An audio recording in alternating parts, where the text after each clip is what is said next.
esplendor da fé. Esplendor da fé. Nesse instante, nós queremos considerar abençoando a vontade. Abençoando a vontade.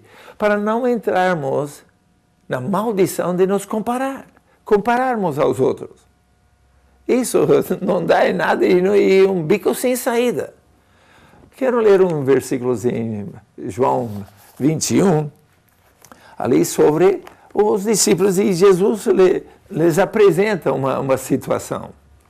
E lhes mostra qual é a infrutilidade de nos comparar. Precisamos, como vamos ver mais no final, a solução.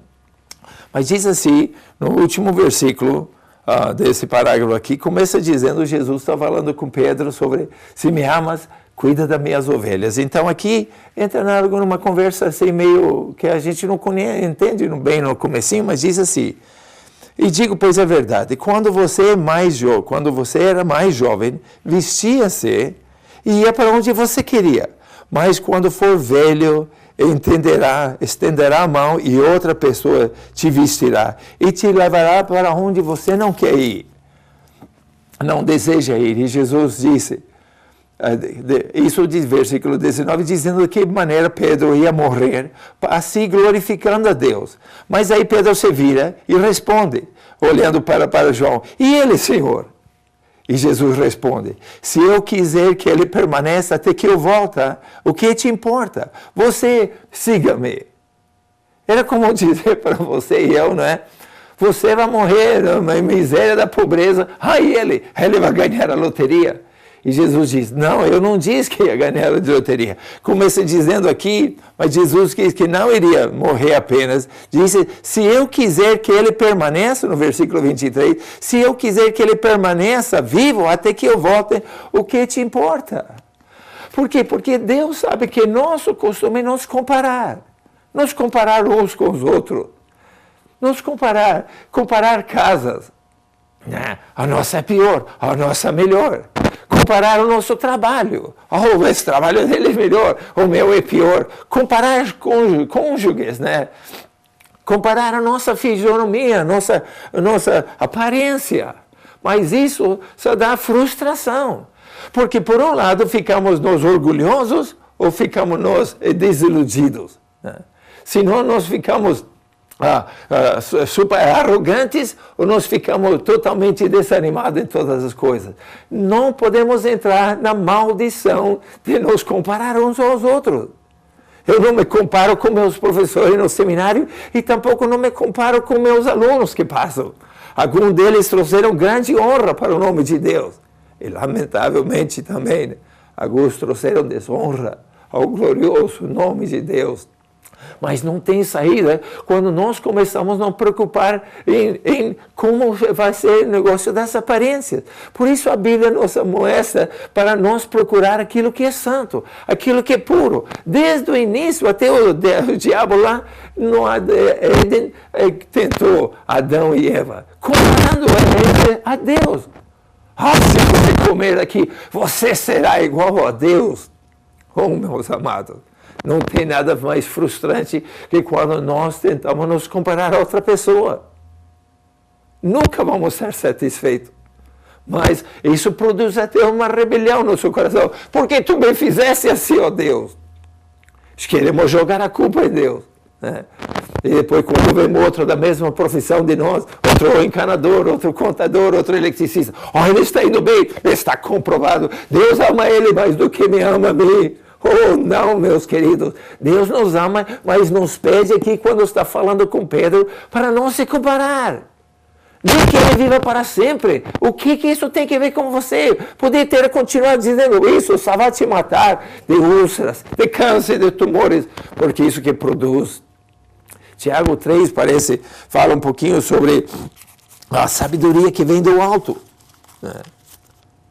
Tiago 3, quem sabe eu vou ver onde que dá para começar aqui. Vou começar no versículo 13, do capítulo 3 de Tiago. Diz assim, há dois tipos de sabedoria. Quem é sábio e entendido entre vós? Quem demonstra o seu bom procedimento diante das obras praticadas com humildade que provém a sabedoria. Versículo 14. Contudo, Se vocês abrigam nos seus corações invejas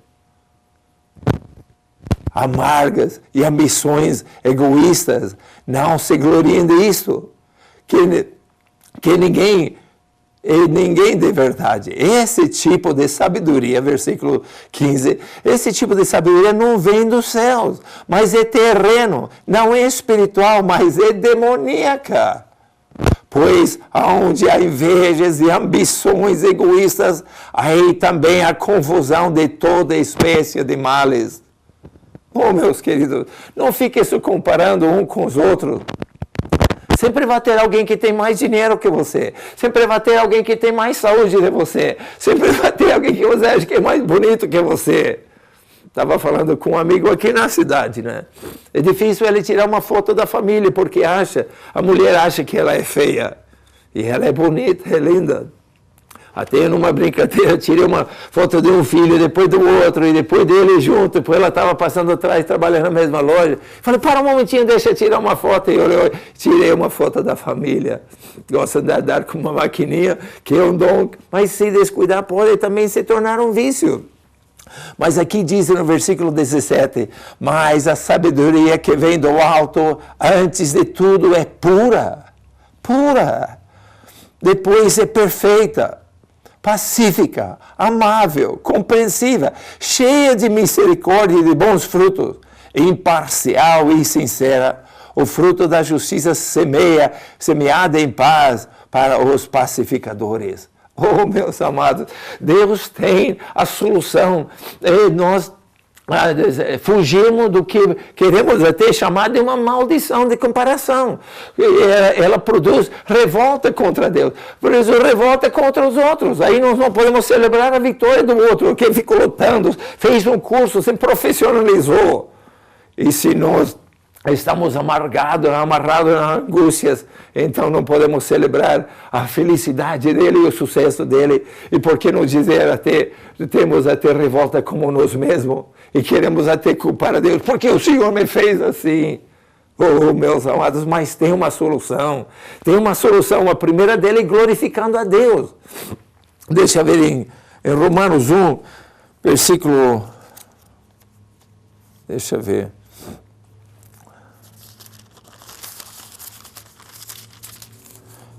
Última partezinha aqui do versículo, capítulo 1 diz assim: pois desde a criação do mundo, os atributos invisíveis de Deus são eternos e com poder da sua glória, pela natureza. Versículo 21, porque tendo conhecido a Deus, você conhece Deus?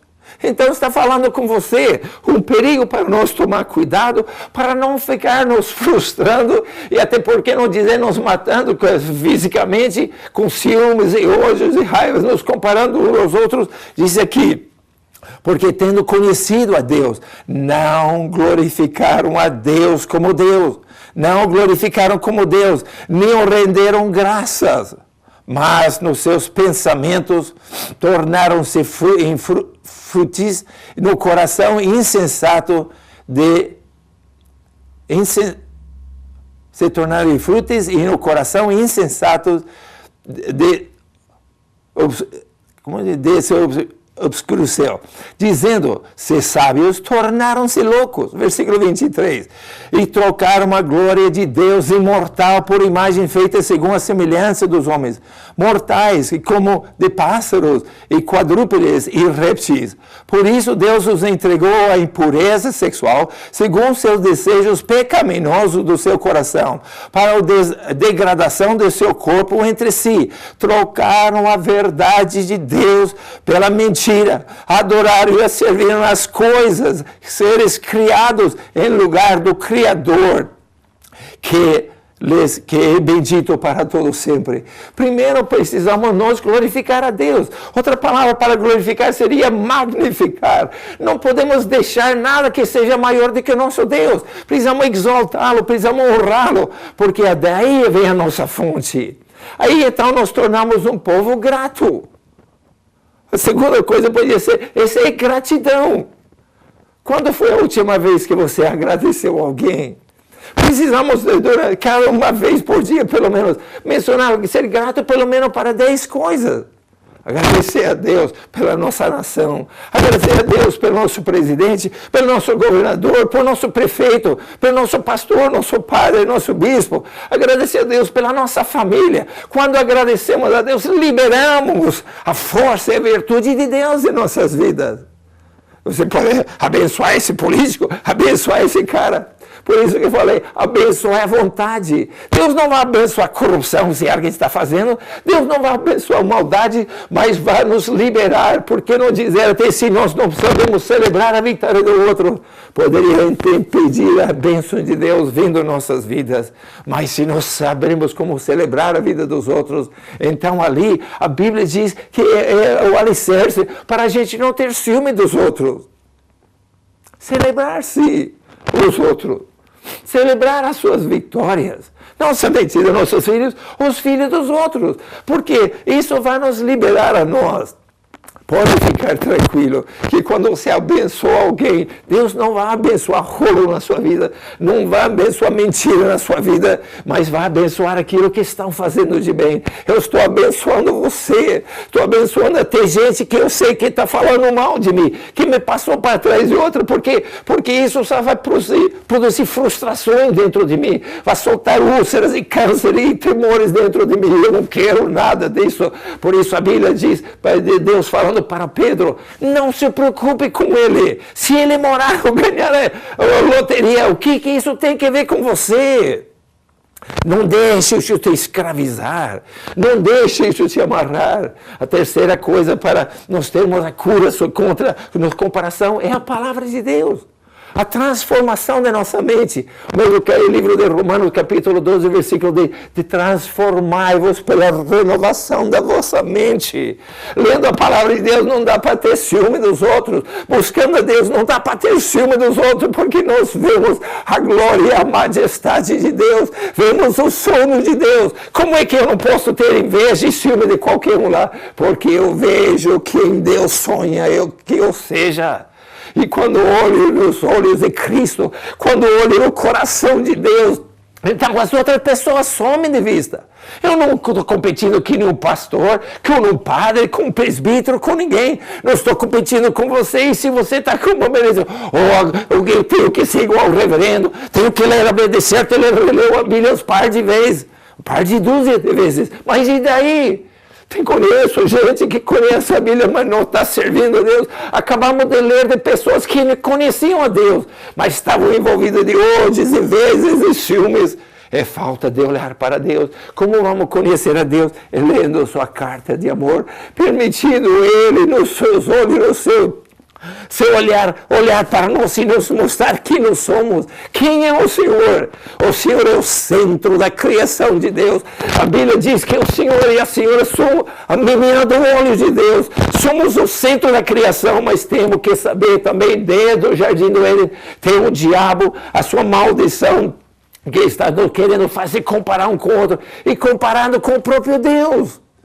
Nós somos criaturas salvas pelo sangue de Jesus e temos um sonho a viver. Não deixe ninguém, inveja, ciúme tirar você do seu olhar do Cristo. Porque quando você olha para Ele, você vai ver quem você é. Quem Deus embutiu em você quando te colocou no ventre da tua mãe. E você, como eu, só podemos ser felizes, mais felizes hoje do que ontem e amanhã mais ainda. Porque que mais eu concentro minha visão em Deus, e mais eu magnifico e glorifico Deus, começo a enxergar quem Ele projetou que eu fosse. O que Ele projetou para você. Não vai estar frustrado, não se comparando com ninguém outro, para se comparar com o sonho dEle. E se você não cumprir, simplesmente vai ficar sem ser feito. Porque Deus não deixa você, não deu nenhum plano de você competindo com o outro. E terminando, Pedro, no segundo epístola de Pedro que ele escreve, ele ainda, alguns até pensaram que ele estava com problema como se chama, de comparação ainda. A história secular diz em 3 diferentes documentos que ele foi crucificado.